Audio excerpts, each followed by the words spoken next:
Hello, it's been a few days. I'm just recovering from a low iron episode. Yeah, yeah. I forget that I'm anemic sometimes, and then after my period this time, it suddenly hit me. I got the headache, like the pressure in the head, and the nausea, and it was my son actually because I messaged him, and he was like, "Take some vitamin C and iron, drink lots of water," and I was like, "Oh my god, he's so right. It is that because I just finished my period." So, anyways, happened to have an orange, ate an orange, took a Hemoplex iron supplement.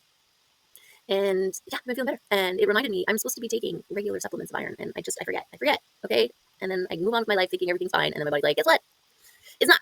So, anyways, I wanted to come on here today and talk a little bit about 2020 because I don't know, are people talking about it? My life, well, I guess everybody's life changed dramatically um, that year. I qualified for the CERB help, which was $2,000 a month. And then of course, the quarantine and all that kind of stuff. Um, it was literally the first time in my life that my monthly expenditures, my ends, monthly ends were met. And it was the first time that I realized that I had been treading water consistently the whole time.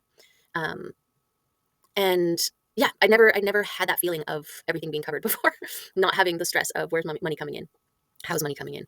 Um, so I started working when I was 9 at the Bay Dock, wharf rat, because my stepdad was a commercial fisherman, and so he would do live bait in the summer and rock cod in the fall, in the winter. And so I got to help, like any way I can. I remember I would tie 2,000 hooks, so piece of line, fishing line, and a 3-barb hook, 2,000 of them, and I got $200. And like stuff like that, and icing fish, or I'd come along for the rides and make lunches, or count bales, or uh, help navigate when we were delivering fish in Vancouver. I'd be the navigator with the map, which was great because I learned how to read maps and stuff. And back before Google would tell you to go the wrong way, I trusted Google a couple times, and I don't trust Google anymore.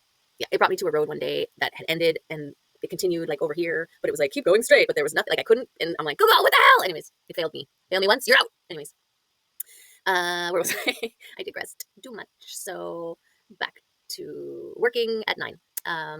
Yeah, so I did that until I was 16, and then I also waitressed and bussed and floor managed, and I just worked. I hustled. I worked a lot when I was younger, um, until basically until my kid was born, and then I couldn't do it. I couldn't do it anyways.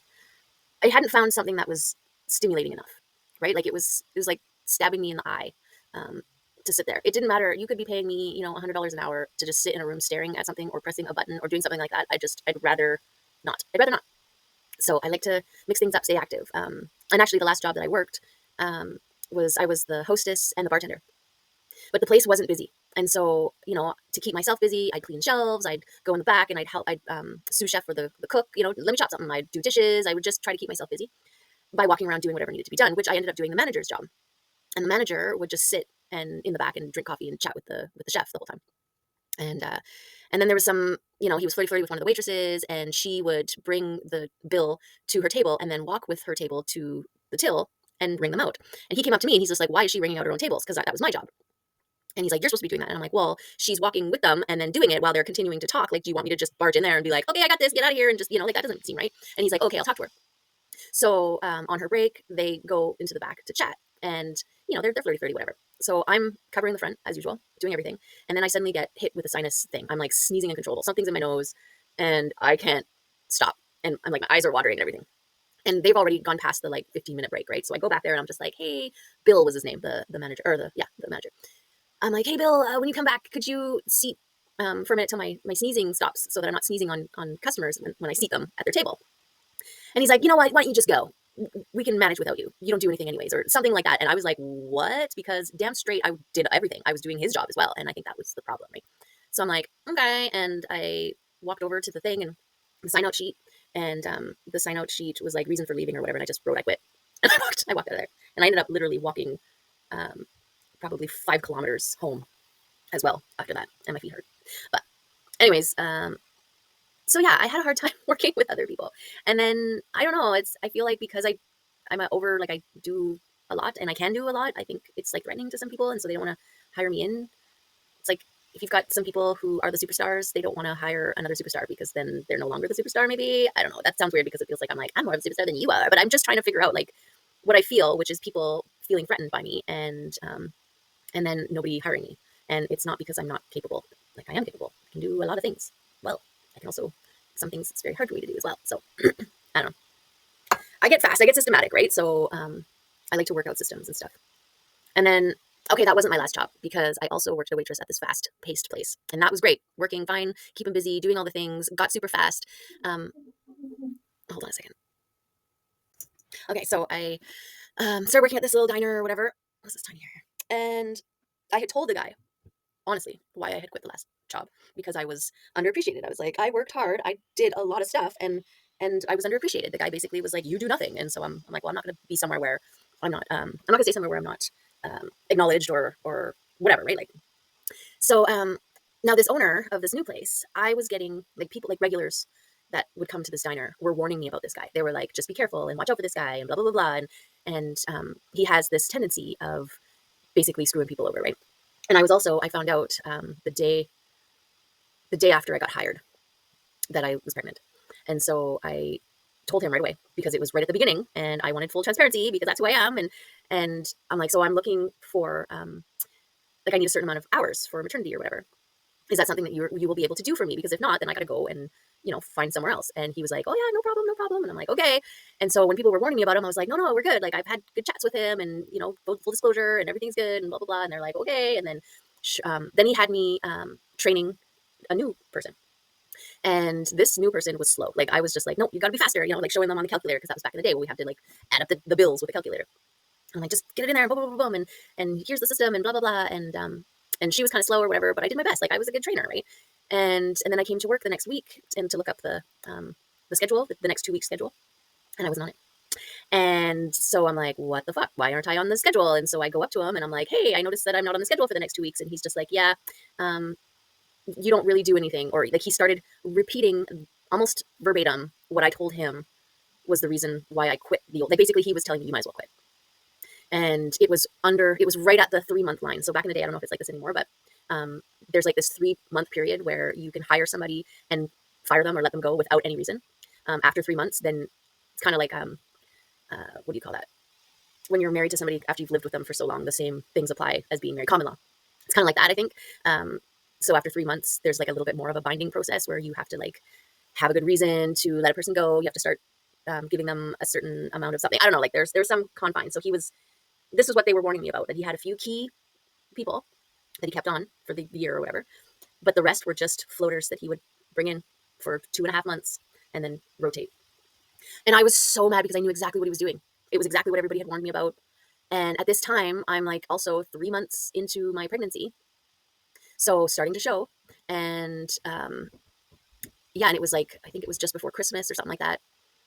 Anyways, I just, being so emotional, being a people pleaser, all of the things, I just stood there, looked him in the face, knew exactly what was going on, and then just turned around and walked out of there, but like bawled my eyes out. And 2 of the regulars that had warned me that were there that saw that happening, they walked out right after me as well. Because I'm pretty sure they were like, oh, here it is, right? So yeah, that was the last time I worked for somebody else. Well, not the last time, but for a long while. Because after that, I was too far gone in my pregnancy. Nobody's going to hire me for a couple months. I missed, and even if they did, and I worked every day, I would have missed my my amount that I needed for like he screwed me over for my maternity leave. Oh, he screwed me over again. So yeah, I don't know why we got there. Oh, anyway, so just working to make ends meet, and then after my son was born, it made no sense for me to work minimum wage and be away from my kid, and just to make enough money to pay someone else to raise my kid while I'm out working. You know what I mean? So me and my baby daddy, we worked out like we both did part-time. And then when one was working, the other one was at home with the kid. So that was better. Like that made more sense. One of the parents always being with the kid, right? But then that, him and I split up when the boy was 2. And then I had to go on welfare to help me out because, now I'm single and jobless. And so I went on welfare for a couple months. And then, and the whole time before, after having the baby, so for the next year and a half, I was going back to school and like to get my high school. So I needed my English 12 and my math 11, those 2 credits. I was able to go through the motions of graduating because I had most of my credits, but I didn't technically get my diploma. And so there was this this thing called continuing education that was here. And so it was more like self-directed or motivated or whatever schooling. And the deal was that if you, it was $40 when you're, because you don't have your diploma, it was $40 per course. And you had 3 months to finish the course. Or if you finished the course within 3 months, you got your $40 back. So I, for that year, took a bunch of courses because all the courses were 40 as long as I didn't get my diploma. And then after that, they were like $400 or something. So I was going through courses like in a month. So I was just getting my money back and then putting it into a new course and then getting my money back and putting it into a new course, all in, and leaving the final credit that I needed to get my diploma for the end, right? So I just soaked up everything. I took a bunch of philosophy and a bunch of creative writing, and I took simply accounting 1, 2, and 3, like so much so that I almost became a certified general accountant. I'm glad I talked myself out of that one. Yeah, there's some things like just because you can do something doesn't mean it's something that you need to do or should do. Yeah, that would have been. Anyways, so yeah, and then so I finished, I graduated, got all my money back, which was great. Didn't have to pay to get my high school education. And then split up and went on, had to go on welfare for a little bit there. And then I looked into and started going to college. And there was a fine art degree, fine art diploma, which counted as the first half of the degree. And so I got a student loan and I went to school. And that was really great. And then it was too much doing a full workload, because art school has this thing where it's trying to prove itself as something. And so there's a whole schwack of, academia courses that they tag on there that have nothing to do with me personally as an artist. But anyways, it was just, the course load was too much. Five classes. And art, I mean, you're hours and hours and hours of drawing. You're supposed to draw this, like, fill this whole page in 2 days or whatever, plus read 7 books. And, and it's like, where's this time? Where's this time? Plus I'm a single mom now, right? So anyways, and I mean, when I say that, we did share, the kid equally as much as we could throughout his whole life, which I'm super grateful for. But single mom in the sense of like single income, and momming. And for the first few years there, we were doing 4 days on, 3 days off, 4 days on, 3 days off, and we would switch that. And that wasn't, finally I pushed for a week on, week off, because it was too much. It was too disruptive, and you just kind of get momentum and then the kid would have to go again or something. And anyway, so I recommend, like, it's harder because you're away longer from your kid, right? A week, but you can get a lot done in a week, and then you have another week of just devoting to your kid, and then they go back, and then you've got another week to focus on what you got to do, right? So that worked for me. But anyways, going to school, and I ended up having to pare back and do part-time. And then after I got my diploma, people were asking me if I was going to get my degree, because I'm halfway there now, but the Emily Carr University is in Vancouver, and there's no way that I was going to move to Vancouver. But the year that I got my diploma was the year that the North Island College that I was going to started this external program with Emily Carr University, where where you could get your degree at the North Island College that I was already going to. So the way that lined up, I'm like, well, it'd be silly not to. My only reason for not doing it is because I didn't want to move to Vancouver, and it literally came to me. So sure. So I started that, and they would send their Emily Carr instructors. They'd fly them over. So we'd still have our instructors, or we'd have video instructing and stuff. And anyways, it was awesome. So I did that for like 10 years. And the last few years of it, my son was, I started homeschooling my son. So I was redoing high school again. Well, he started in grade 7. So grade 7 to 12. Although the last year and a half he took over and did it all on his own. And I had kind of gone back to work by then. And I went back to work as a seamstress, which was awesome. I was like the #1 manufacturer, because I'm systematic and I am fast. And so I would just pump them out. I actually wanted a bell so that every time a finished piece, it would be like, ding, meaning like, the shop got another piece for the shop kind of thing. The woman that was working there before I started working there, she was so threatened. She would pull the owners aside and be like, is my job at stake? Like, and they were like, what are you talking about? Like, they had no idea what she was talking about. But it turned out, because she would produce, like, she was working there for quite some time, and she'd be in the shop from 9 to 4 or whatever. They were open 10 to 4. And she would produce one hoodie. She put together one hoodie in that time. And then I showed up, and I would produce like a hoodie in an hour kind of thing, right? So she was suddenly, I think she was like, oh shit, there's somebody who's showing that I'm actually slacking over here kind of thing. It turned out she was like playing games on her phone all the time, right? So, and they didn't care about that. Like, they just needed somebody to be there from when the shop opened to when the shop closed, because both the owners had small kids, right? So they weren't worried about that. And then they were just excited to have somebody coming in who was just like pumping out the stuff. But this woman, guilty conscience, because she knew she weren't bringing it. Anyways, sometimes I'd walk in there and I would just, the energy of the room, and I'd be like, okay, I'll just be over here working. Anyways, I got that a lot. But I learned it's not about me, it's about them, right? But even so, you still feel it. Anyways, so in the meantime, like, yes, I was living off my student loans and stuff like that, but I'm also face painting. So I got into face painting and would do face painting gigs, and then I started doing henna and doing henna gigs, and so it just turned into like this art driven.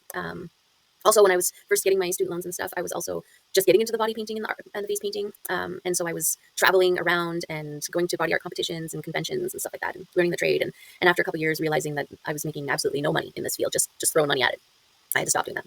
But it was fun, and I'm not super competitive. Like I liked the atmosphere of like getting together with a group of creatives and seeing what we can all make, and then collaboratively creating an event, a spectacle, and then having those time constraints to produce something, right?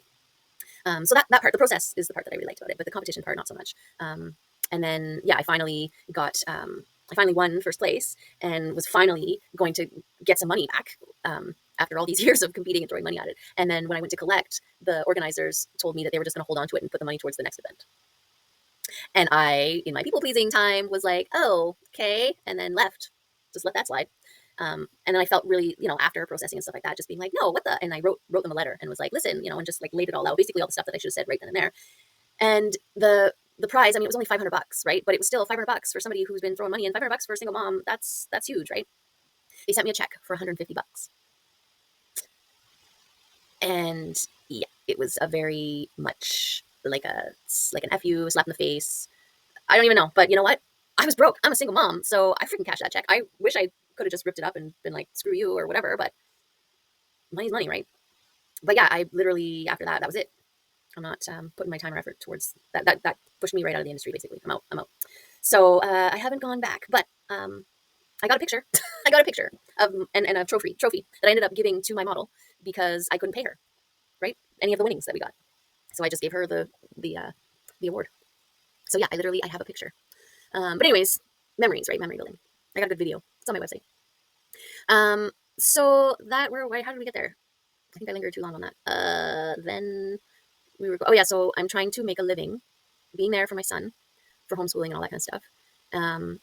And working as an artist, and then as also a seamstress. And yeah, and then I pulled out of that. The company went down soon after. And then, yeah, and then it was just me just hustling, just like, can this make money? Can this make money? Can this make money? Can this make money? So when 22 hit, there we are. And I was covered for that first time. I not only realized that I'd been like, treading this whole time, and this first time I just like floated, but also my personal relationships. I realized that I had missed out on some really great, like networking, personal relationship type situations because I was so fixated on, can this make me money? No, it can't. I'm out, right? Instead of, this could have been something that I invested time into that could lead to other things, right? Which is the whole community building networking thing. But I didn't even have time to put into something that could lead to something else. It was just, if this isn't going to make me money right now, I need to put my time into stuff that will, right? And so that was huge. And I mean, in 2020, my kid was already 18. Yeah, because he graduated in 2020. So that's a long stint of either being broke, making do with very little, and hustling, just trying to find ways of making money. And by ways of making money, like with my art, because that was the only thing that made sense to me. It was the only thing, not the only thing I knew how to do. It's the only thing I could possibly, I don't know what it is, but I mean, then I discovered that I'm ADHD. And so that also opened up a whole levels of understanding of how and where and what and why and all that stuff. So yeah, the time alone, not struggling, like I was living like a queen, $2,000 a month, and going to the grocery store and, cause I didn't drink or smoke or spend my money frivolously. So, so it was food. I would just go and get whatever I want for groceries. And I taught myself how to cook myself gourmet. Like I perfected risotto. Yeah. I make a damn good risotto. And just like little things like that, baking, I'd bake yummy stuff. And, yeah, it was a great time. And it also helped me go in, like dealing with bouts of depression and bouts of inability. When dysregulation of getting things done, like where you're supposed to do something, but your body doesn't do the thing. And then beating up on yourself about it. And always thinking that there was something different about me, and being super sensitive and feeling what other people were feeling, and having people like, I used to get that a lot, where people were like, oh, you're cute or whatever. There's something about you. And then I'd be speaking and I'd lose my train of thought, or the words were coming out slow or something. And then people would be like, oh, there's something weird about her, and it would be like off-putting, or, it's hard when you're sensitive and you can feel people's attraction and repulsion, and being like, what did I do? What was the thing that made you recoil? And yeah. So for me, being self-diagnosed, was just like ding, ding, ding, ding, ding, ding, ding. Yeah, wow, there's my whole life. Um, but it also was like, like, aha, it was an aha moment. It's not about an excuse, about having an excuse. It's more about having an understanding finally. So, yeah, it really it took the pressure off of like, what's wrong with you? Why do you do this? To, oh, this is why you do this. Okay. And then moving on, I don't, if that makes sense. So yeah, I don't need somebody else. I don't need to convince somebody else so that they can verify it for me. It's verified for myself because I've lived it. It's been my life. Um, so yeah, 2022 or 2020 and beyond has just been the start of my spiritual and self opening, eye opener, realization. So, so I was grateful for it. I was grateful for it. And I also in that time, so in 20, because I had stopped and was like, okay, wait a second, what is it that you actually want to do? Not just taking everything that you can do, that you can throw at it, and make it work, but what is something that you actually want to do? And I knew I'd love to draw. I knew I like designing for people and giving people what they want. And so so I started tattooing, and it just kind of made sense. Like I had been body painting, and then doing henna, right? So doing henna gigs, I'm designing for people on the fly. And so suddenly this idea of designing for people with intention, like taking the time and a couple days to design somebody's piece and then putting it on them and then having it with them forever. Like it all just made sense. And it's funny because people have been telling me to tattoo since I was a teenager because I used to draw on people and, because I've been doing this for a long time. And I was always like, no, too permanent. And it's because my brain was wrapped around the instant design, like because I would design on the fly. And even though people would like it and sometimes love it, there was also sometimes where it was like, oh, sorry, I don't know. But because it was ephemeral, because they could just wash it off, it wasn't that big of a deal. But the thought of that happening and it being on somebody permanently was like the worst thing that I could think of, right? So it took a long time for me to and it was also because I think people were telling me to do that. And I was like, no, I don't want to do it because you're telling me, whatever. And so I finally came upon it myself. And once I realized too that you make the design first, they okay it, and then you make a stencil, and then you just follow the design, right? There is no making it on the fly. So they know what they're getting and have already loved it before you even apply it. And so once I got that in my brain, I was like, okay, well, I could do this. And then it was just a matter of the production or the actual making, the ability to translate the image from, which, I mean, it's just a technical skill, making this machine do what you can do with a pencil and pen, right? So, so yeah, I started tattooing, and that was really great. That was really fun. And I grew it. I was doing pretty well so after 2020, and then the masks and all that kind of stuff, I was going to quit face painting because working with kids for me, I think it's really, really important for them to see my whole face, right? Like for that minute to 3 minute, because I'm fast, interaction with a kid and I'm stranger danger. It's so important for them to trust and see the face and have that interaction, right? And this covering up, right? Like it didn't feel right.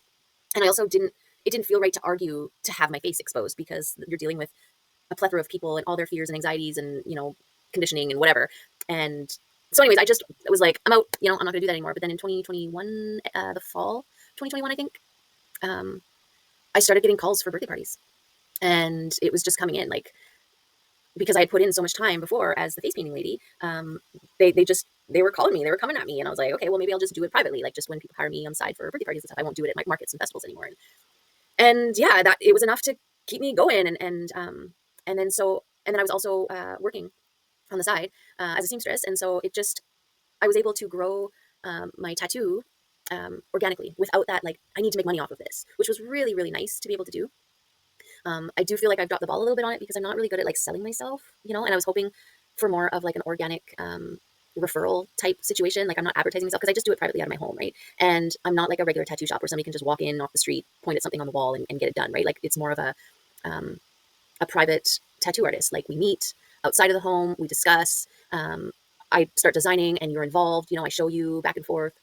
And we co-design this piece where you have the opportunity to look at it and be like, oh, can we tweak that? Can we add this, right? Or whatever. And until you're like, oh my God, I absolutely love it. And then we book a time, and I can give you like a general, well now more so because I have a better grasp at how long it takes me to do certain things, but I can give you a better estimation about like how much it's going to cost and stuff like that. So you're knowing all this before you even book your tattoo. So you got lots of time to think about it, which makes sense to me because then you know for sure you're gonna have this piece on you forever. Like it makes more sense to me that you have a lot of time to be sure that this is something that you want on you, right? So if you got your design, but your booking isn't for another month, you've got a whole month to revisit and look at this design and make sure that you want it. So by the time you show up to get your tattoo done, you know for sure that this is something you want forever. And that's not for everybody, right? And a lot of the people who have come to me have all been awesome people, but we're all we don't have a lot of people, right? Like either the people that we know already have their tattoo, person or situation, or they don't get tattoos. There's not a lot of referring going on, if that's what I mean. So yeah, and I'm not posting it on like social media or anything and being like, come get a design for me, because I don't want just anybody. I just want the people who find me, who come across me. Like one of my clients, she was just asking questions because she has some worries and concerns, and to a tattoo artist, and the tattoo artist started getting offended by her questions, and she was like, "What?" And so she was seeking out something else. So she came across my website and the little blurb that I had, and it felt right to her. And so she messaged me. She asked her questions, and I responded with answers. And then we met, and she told me about that, and I reassured her like, questions are important because that's how you get an understanding, right? And so I'm like, you can ask me as many questions as you want, and I will never get offended by your questions. Um, yeah, and I noticed that that's something in the neurodivergent community, right? We ask questions to understand, whereas in the neurotypical, there always seems to be an assumption that if you're asking a question, you're being like passive aggressive or something, and like trying to insinuate or accuse through questioning. I don't know what it is. I've come across that. I knew exactly what she was talking about when she said they started getting offended, because I've come across that too. Like even my mom would be like, "Why do you always gotta ask questions?" And it's like, so that I can understand, right? But I didn't have the language. I didn't know. I just was like, I don't know, it's because I don't need to know more information, like, right? Anyways, where was I? Sorry, I literally just saw Bird and just everything went on my brain.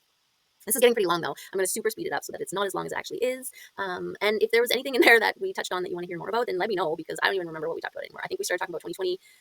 I wanted to get more into like my deep dive into spirituality, because it was always kind of there throughout my life, but 2020, finding out or being held right by the SERB and having the time to actually think and feel and assess and visit and go in. I did a lot of shadow work. I did a lot of ancestral healing. I did a lot of emotional purging and releasing, physical purging, not like for my body, but like my space and stuff. Yeah, there was a lot of stuff that happened, and here we are, 2024, and I feel like I'm grateful. I'm grateful to be on this side of it for sure. But having that as a catalyst, it was a catalyst. Um, yeah, the 2020 portal. It was a portal. So yeah, shadow work and ancestral trauma baggage and reconnecting with the higher self, and learning to trust the intuition. And yeah, there was also identifying myself as a witch or with witches, and then having my born again Christian father go into full exorcism mode on me at one point when I disclosed to him that I was identifying myself as a witch, and he heard the word and that was it. It was a trigger, and he went off. But the fear that was in his voice, like if it was back in the day, he would have showed up at my door with an angry mob, and I would have been burned at the stake. That was what came out of his, like through his voice when he was exercising me. Like, I lost the demon. Like at first I thought he was joking because it went so hard and fast, so quick. And and then I heard the fear. I felt the fear in him, and then I realized, oh no, he's serious. And I was like, click. And then I called him right back, and the phone was busy because he was still going. And yeah, that was hard. That was hard to.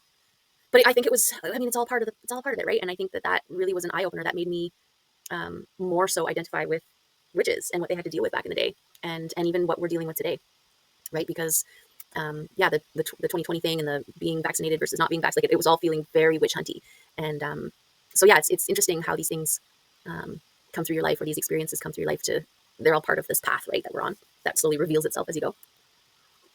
Anyways, there's a lot there. I'm gonna leave that with you, and I'll try and focus these shares a little bit on a topic. I don't know if I can. I just kind of just let it go, and then whatever happens happens. But hopefully, if you made it this far, thank you, and give me a like or a comment so that I know that you're there, and yeah, and then I can see you and say hello or something. Okay, so have a great one. Bye till next time.